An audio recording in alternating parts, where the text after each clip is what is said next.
بسم اللہ الرحمن الرحیم۔ الصلاۃ والسلام علیک یا سیدی یا رسول اللہ وعلی آلک و اصحابک یا حبیب اللہ۔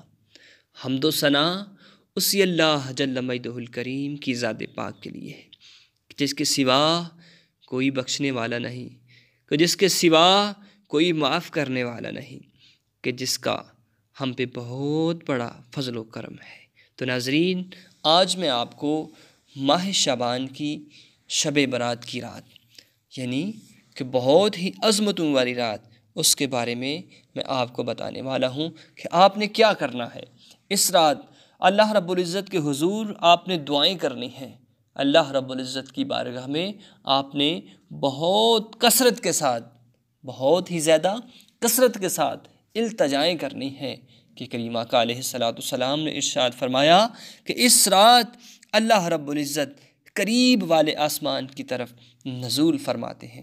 قریب والا آسمان یعنی کہ پہلے آسمان پر آ جاتے ہیں اور دعائیں سنتے ہیں اپنے بندوں کی، کہ یہ بڑی برکتوں والی رات ہے، بڑی عظمتوں والی رات ہے۔ تو اس رات کو غفلت کے ساتھ نہ گزاریے، اس رات کو آپ نے کثرت کے ساتھ اللہ رب العزت کی بارگاہ میں دعائیں کرنی ہیں۔ اور آپ کو میں اس رات جو آپ نے ایک سجدہ کرنا ہے، آپ نے اس رات ایک سجدہ کرنا ہے، انشاءاللہ عز و جل اس سجدے کی برکت سے آپ پر اللہ رب العزت بہت سارا فضل و کرم فرمائے گا۔ اور اس کے علاوہ کیا آپ نے قبرستان میں جانا ہے کہ ام المومنین حضرت عائشہ نے فرمایا کہ ایک رات میں نے رسول اللہ صلی اللہ علیہ وسلم کو اپنے بستر پر نہیں پایا، تلاش میں گھر سے نکل چلی، دیکھا کہ جنت البقیع کے قبرستان میں حضور علیہ السلام موجود ہیں اور سر آسمان کی طرف اٹھایا ہوا ہے۔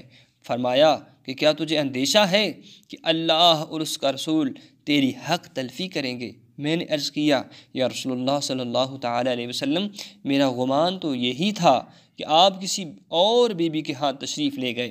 فرمایا نصف شعبان کی رات ہے، میں اللہ رب العزت کی بارگاہ میں دعا کر رہا ہوں۔ نصف شعبان کی رات میں اللہ قریب والے آسمان کی طرف نزول فرماتا ہے اور بنی قلب کی بکریوں کے بالوں سے بھی زیادہ گناہ گاروں کی بخشش فرما دیتا ہے۔ تو ناظرین، اس رات آپ نے اپنے قبرستان میں جانا ہے، اپنے عزیز و اقربا جو آپ کے عزیز فوت ہو چکے ہیں ان کی قبروں پہ جانا ہے اور ان کے لیے دعائیں خیر کرنی ہے۔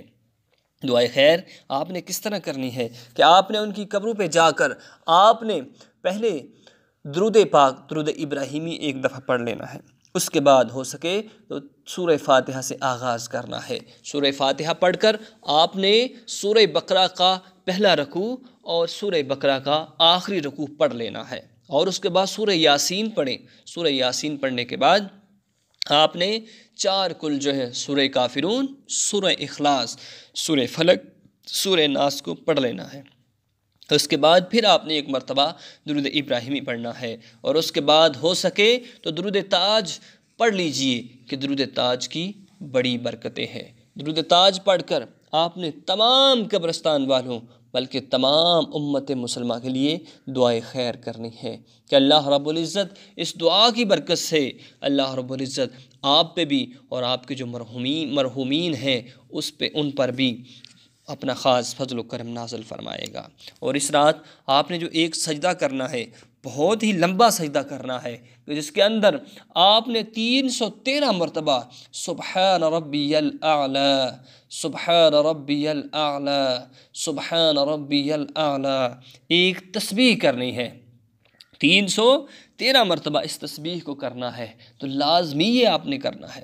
یہ بہت ہی آزمودہ عمل ہے کہ اس رات کریم آقا علیہ السلام پوری رات سجدہ کیا کرتے تھے، اور اتنا لمبا سجدہ کیا کرتے تھے کہ حضرت عائشہ صدیقہ عتیقہ رضی اللہ تعالی عنہ فرماتی ہیں کہ اتنا لمبا حضور علیہ السلام سجدہ کیا کرتے تھے کہ مجھے اندیشہ ہو گیا کہ کہیں اللہ نے اپنے رسول کی روح قبض نہ کر لی، زیادہ دیر ہو گئی تو میں قریب گئی اور پاؤں کے تلووں کو چھوا تو حضور صلی اللہ علیہ وسلم نے حرکت کی، یعنی کہ دیکھیے کتنا لمبا سجدہ تھا۔ تو آپ نے ایک چھوٹا سا سجدہ کرنا ہے جس کے اندر آپ نے 313 مرتبہ سبحان ربی الاعلی، سبحان ربی الاعلی اس تسبیح کو کرنا ہے۔